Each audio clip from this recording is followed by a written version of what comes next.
Hello, everyone. Let's take a look at privacy. Do we have any privacy left in this life? That is a good question. Privacy is a big deal, and it is a complicated deal. So a lot of people just avoid it. I'm not going to get into it. It's too complicated. I'll just live my life and hope nothing bad ever happens. See, the situation is that there is a lot of our information that we freely put out and that is available through other means that we're not aware of.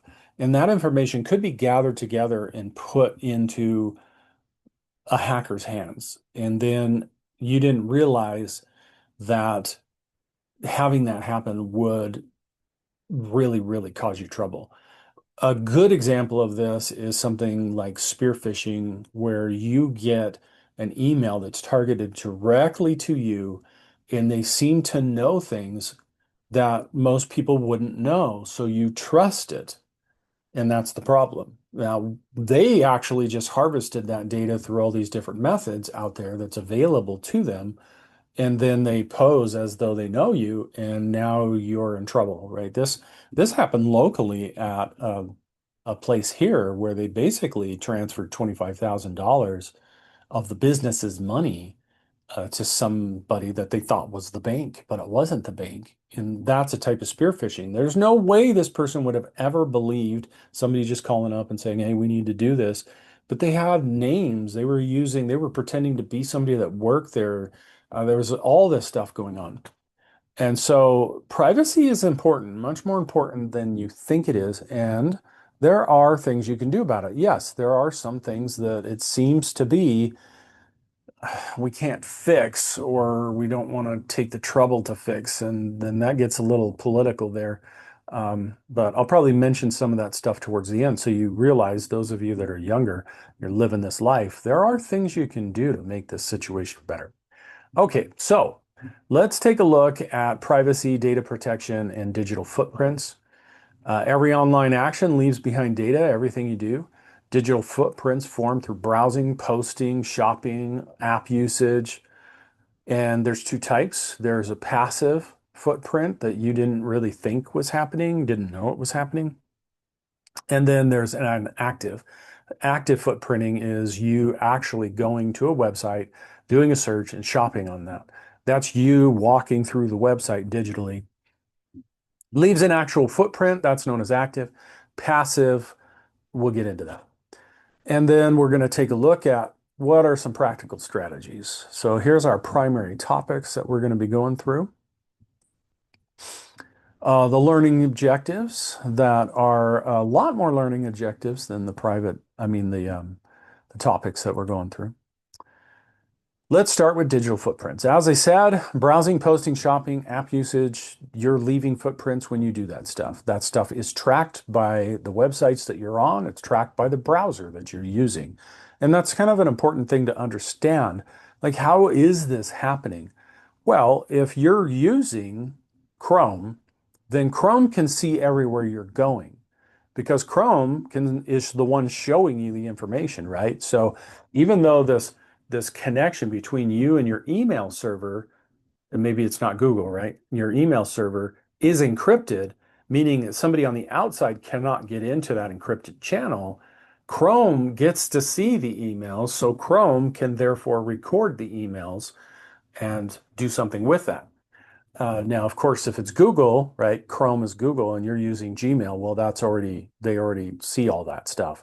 But yeah, if you're using Chrome and you're like going over to Amazon and shop, Chrome has that information too, because they have to have it in order to show it to you.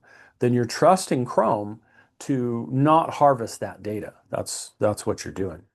So that's an actual, active digital footprint.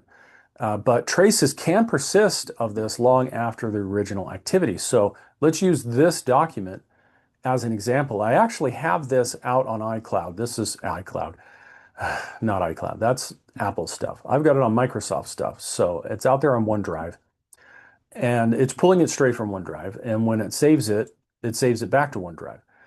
So what is really happening? Well, they actually recorded when that file was created, and when it was modified and when it was deleted. That's just common because file systems need to do that. However, they might, I don't know, they might actually keep the original document and keep every single other document that happens after that, meaning that, okay, the traces of that can persist many, many years afterwards. And then, of course, footprints may be visible to companies. They are visible to companies and advertisers. They may be visible to employers or attackers, maybe. We just discussed this. This is an example of passive. Active is easy to understand. Passive is, okay, well, your IP is this, and you're talking to Amazon. So I see that IP that's associated with you, and you're talking to Amazon. That all has to be tracked, at least temporarily, so that you can actually make the connection and get the data you want, and they get the data that they need. However, lots of systems will just track it forever. They just keep that information. And then they can form some analytics about that because your ISP can see, internet service provider, can see everywhere you're going. And so they could have a policy of just retaining that information and they can see all the websites that you went to. We get into VPNs and stuff a little later. So these passive footprints are usually invisible to you. You usually are not aware that that's happening unless you've been educated on it. A big one, cookies. Most people are familiar with this term, but just in case you're not, I don't know where they came up with the term cookie, but basically it's a little text file. And these days it's normally encrypted text file. And so basically let's give you an example. If you're logging into Amazon and doing shopping on your computer all the time, then what's going to happen is Amazon's going to put a cookie onto your computer, this little text file. And they're most likely going to encrypt it so that nobody else can just get into the cookie and read what is in there. Now, Amazon's going to do this so that when you go back to Amazon, you don't have to log in every time. You also will have other information like, oh, this is stuff that you looked at. This is stuff you might want to buy. They don't want you to start fresh every time they come to their site, which honestly, we don't want to start fresh every time we go to their site. And so this cookie has these little preferences and basically is pretty much keeping track of what you're doing, and it's sitting there on your computer. So cookies have a good use. Some people, when they learn that cookies are tracking them, will just turn off cookies altogether because you can. You can go into your browser and say, I don't want any cookies. And then it just pretty much breaks the internet for them. The internet needs cookies. There's some sites that will just say, you got cookies turned off, so you can't come to our site. So in that way, they force you to use it. But they use it for all sorts of different good reasons, is what I'm trying to say. If you always go to a particular news site, then it's going to track, oh, they like to see this kind of news and that kind of thing. And that's an easy way for basically your browser requests the page. Then the server is giving you that page, looks for a cookie on your computer. There's a cookie. Here's the preferences. Put the preferences on, and we're ready to go. However, obviously, it can also be used for evil. Anyway, let's take a look at some cookies that are used for tracking and advertising and third-party cookies. Third-party cookies. Well, what is a third-party cookie? Well, now we're getting into legal stuff. What do they mean by third party? Okay, you are party number one, the first party. Amazon is party number two, the second party. And then Google Chrome, which is the web browser, is the third party. So in any situation, you usually only need one and two. You don't need the third. You need your communication between Amazon, their communication between you. You don't need somebody else in this. A third-party cookie would be, hey, I just took a look and they went to Amazon and this is what they're doing on Amazon. I'm going to put that over in a different cookie. And that will allow me to track what's going on throughout their whole system. And of course, I use the idea of your browser like Chrome doing that because that's very, very prevalent. But you can also be hacked. You can also have a Trojan on your system that has now embedded itself, or you may have an extension or something that you have as part of Chrome that's embedded itself, and now it's tracking things as a third party.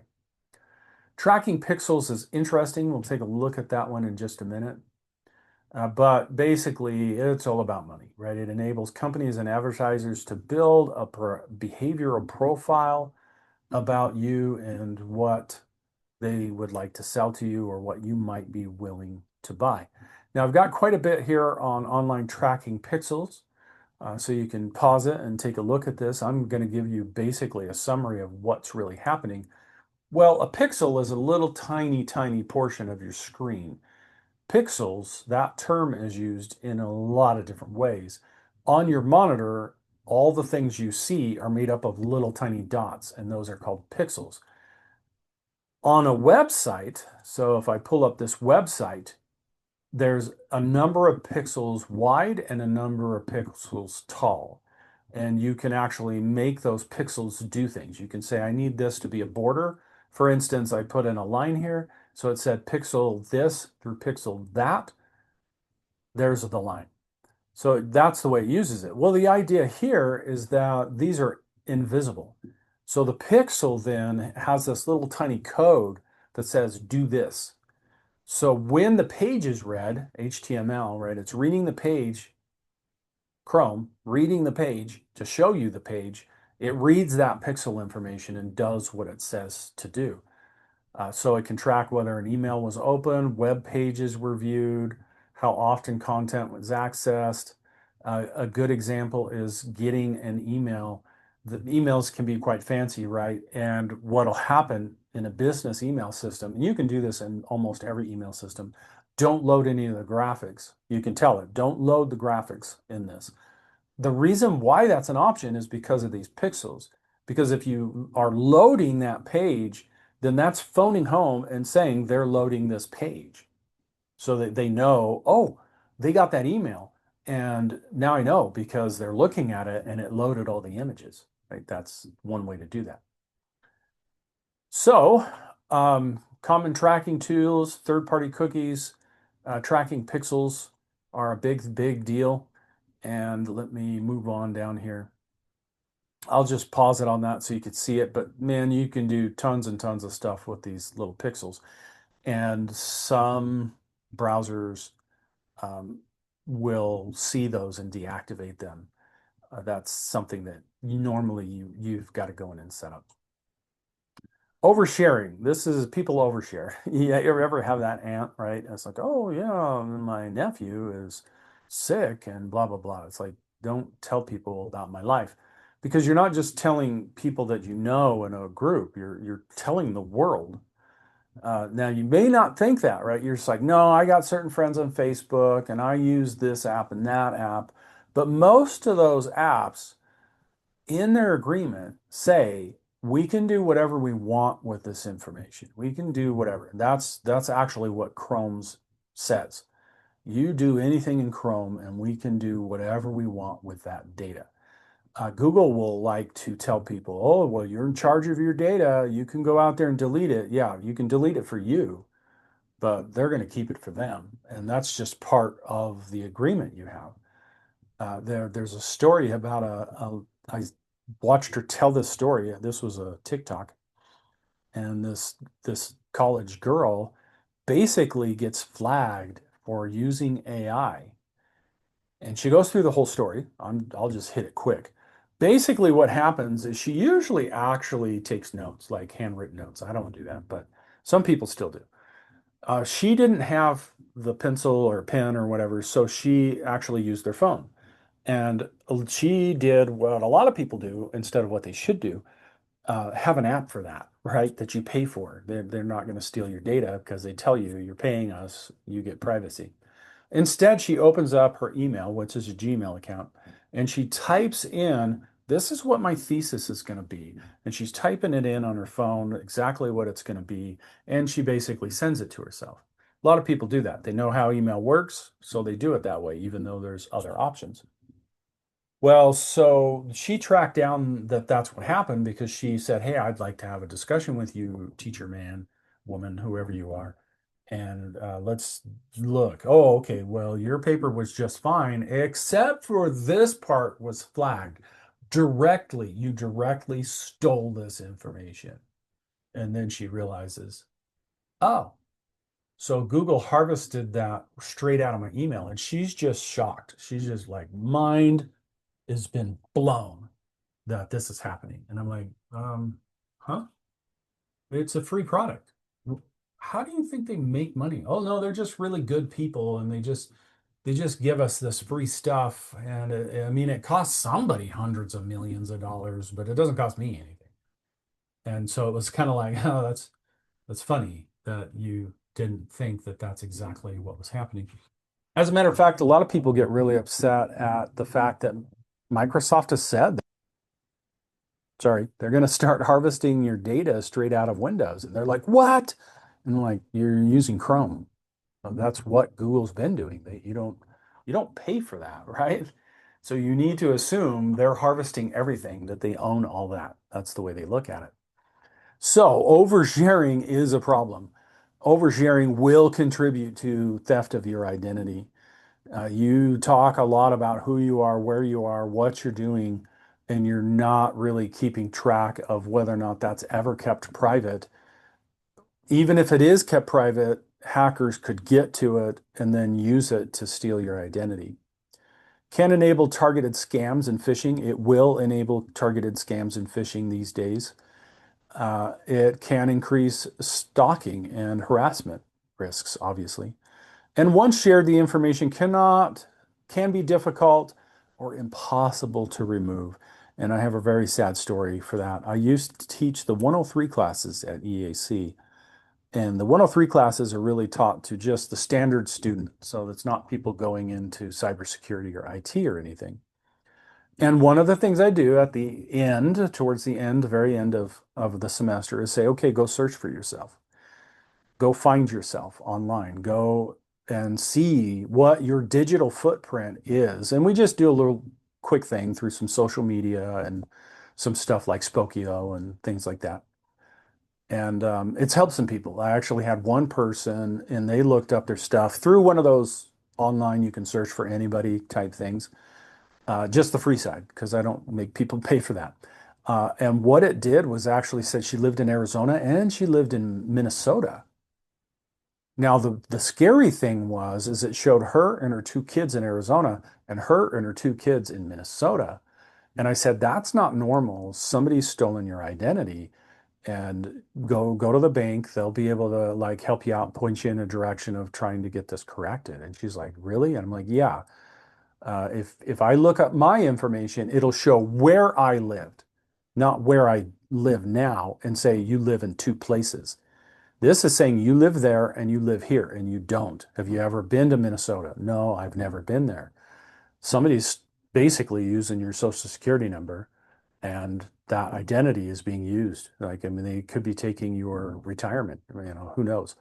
So it has helped. This particular situation that I was gonna mention is that a girl basically said, is there any way to remove this?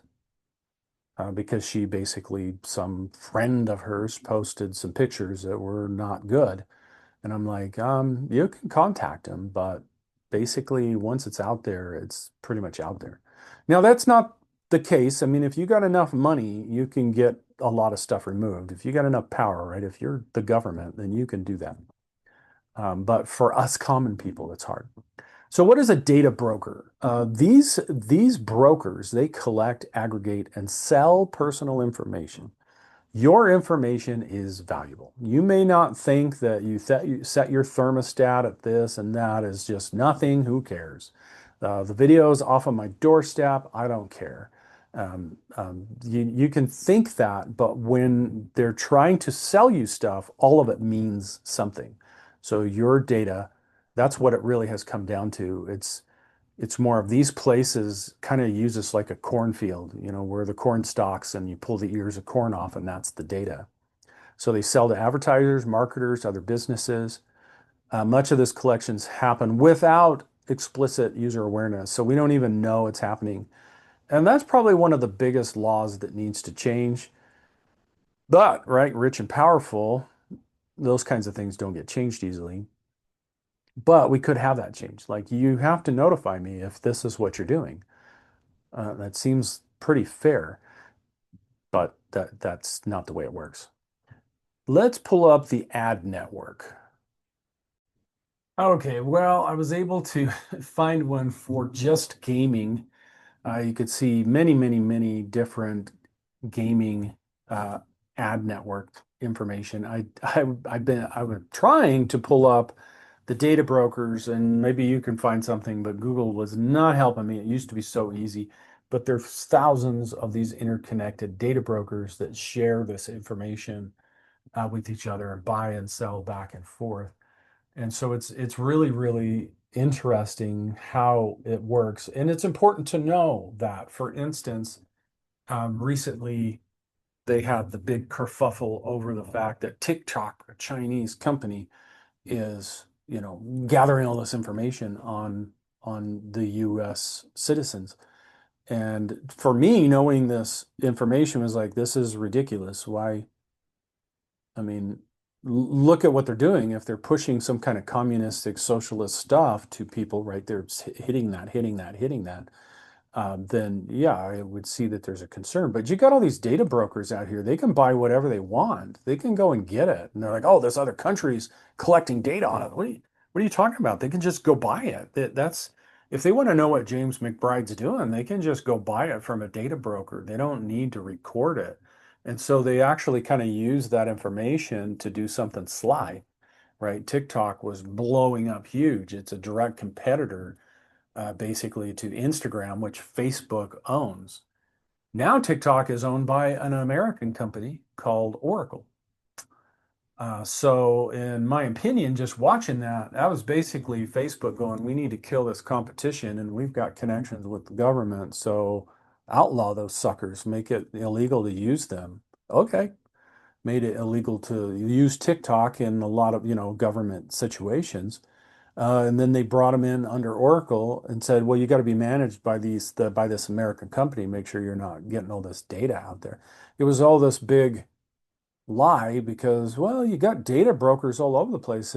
If China wants it, they can just hack a data broker, or they could just pay the data broker and get all that. But instead, the whole United States, people that don't understand this, are just like, oh no, they're stealing all this data. It's like, what are you talking about? Google has all that information and is probably giving it to them. You know what do you think's going on here? This stuff's been around for a while now. And so I think it was really to not only crush the competition, but then be able to buy out this company for a lower price, force them to sell it out. I think there was some business motives behind doing that. Anyway, it doesn't happen with your consent normally. It's happening behind the scenes. Now, you got to make sure, and most people are very aware of this and they deal with it very appropriately. You got to deal with the privacy settings and controls, who can see these posts and who not. That does not solve the problem of the fact that Facebook has all that information, which is Instagram. And this is one that surprises people. Facebook went out and bought, I just forgot the name of it. It's the communication messaging system, which is encrypted and private. It was a big deal. And basically, what they did was they bought the company and said, "Oh yeah, it's all going to stay the same. We're going to just encrypt stuff, and yeah, we're not going to track your messages. Those messages will delete." Snapchat, they did that with Snapchat too. And then later on, they tell you out front and open, "Oh, we're actually going to record all that stuff now. We're going to harvest all that data." And then people, they didn't hear it on the news that one time that it happened. Uh, Instagram is that, not Instagram, Snapchat's that way. I love telling the teenagers about Snapchat, right? Snapchat's so popular because it doesn't keep the message. So you can do all this stuff, usually bad, and then it goes away. Yeah, for you, it goes away. For your friend, it goes away. But Snapchat records it forever. And they go, what? And it's like, yeah, they changed that. They bought it, said they wouldn't change it, then they changed it and told everybody, oh yeah, we're gonna actually keep all that.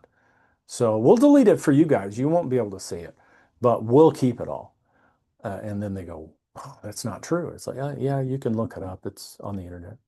Anyway, default settings often favor sharing rather than privacy. So in other words, these companies would, they say, like you to share. That's a really nice way of putting it. But they want that information exposed because it's money. So you gotta check those. You gotta check and see what's going on. Now, location sharing, constant location sharing reveals patterns, homework, travel, all that's put together. James McBride always, goes to Walmart and then he goes to Safeway. Safeway tracks what I buy. Walmart tracks what I buy. All that information's put together on the back end. And so businesses just love that.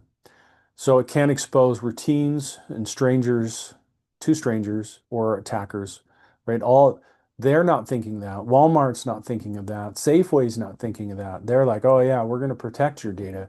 But attackers can get a hold of it if they're not protecting it correctly. And then that's exposed. Location data is highly sensitive and valuable. Highly sensitive. So long ago, this is many, many, many years ago, somebody created an application on Android because Android at that time, back then, would just let any program see where you were. And so they created an app. They didn't call it this. Everybody else called it the Stalker app because you could actually pull up anybody that had an Android device and where they were near you. And you could actually say, I'm looking for a guy who's 5'10. I'm looking for a woman who's 5'10, blonde hair between this age. And it would show you where those people were. So there's two things there, right? That is creepy as all get out. That's terrible. That's why they called it the Stalker app. But that data is still recorded. That data is still happening. Um, I do use Facebook a little bit. Like most people use it a lot. Facebook doesn't know what to do with me because I don't use it enough. And so anytime I go there, it's just a bunch of garbage. But anyway, but I don't use the Facebook app because the Facebook app on Android or iOS tracks wherever you go, even when you're not using it. To change that, you have to, on Apple, you have to go in and say, they can't do that to me. And you have to turn that off. But then it's going to come up and say, oh, I'm not working. So in other words, they're going to force you to share your location of where you're at in order for that to function. So I don't use it. It burns through the battery too, because obviously it's constantly sending that. So delete old unused apps and unused accounts, sorry. Think about that. I just access Facebook through the web and it constantly says, do you want to download this app? No, I don't, because you're going to turn that on, burn through my phone battery, and you don't need to know wherever I'm going, right? Get rid of apps that you're not using, limit the permission and data sharing, and you can do that on your device. Now, it is easier on iPhone than it is on Android.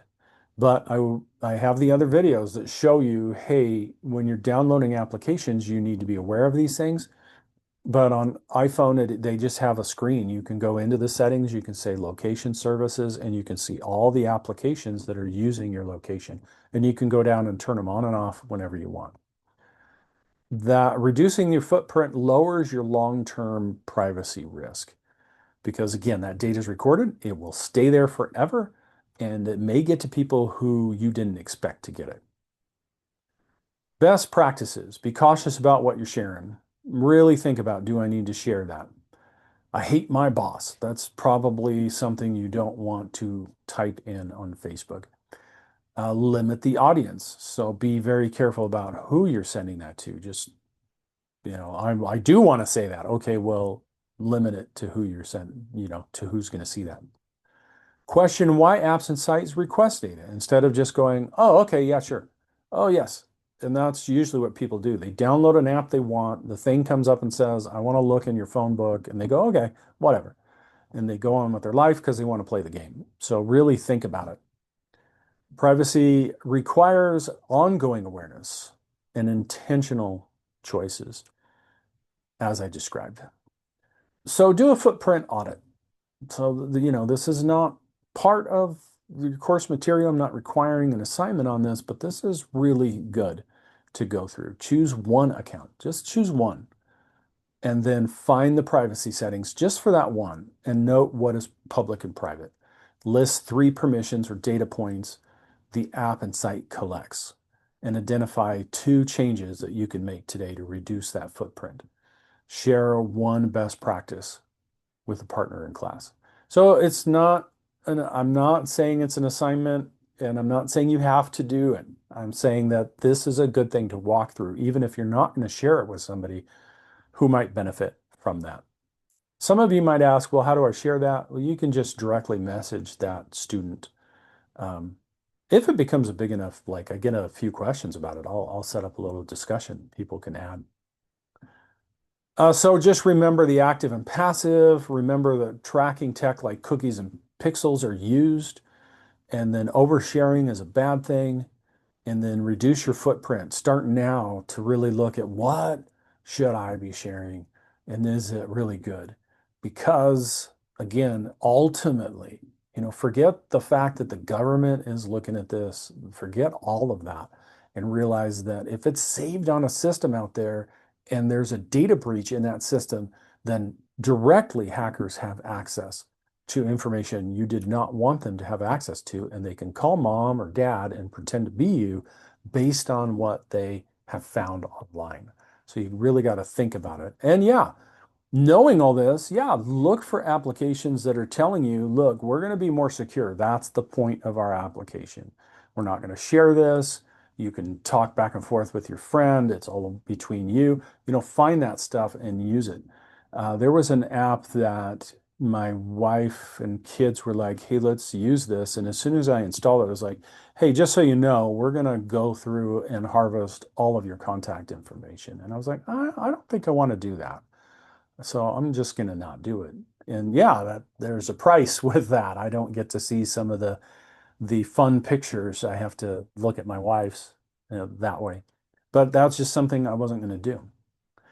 All right, so that's the end of this video. I'm going to add information in other videos about privacy, about ways to really educate yourself beyond what we've talked about here, which is quite a lot. And I would invite you to take the opportunity and look at that information, because there is a lot to it. Thanks for watching. We'll talk with you later.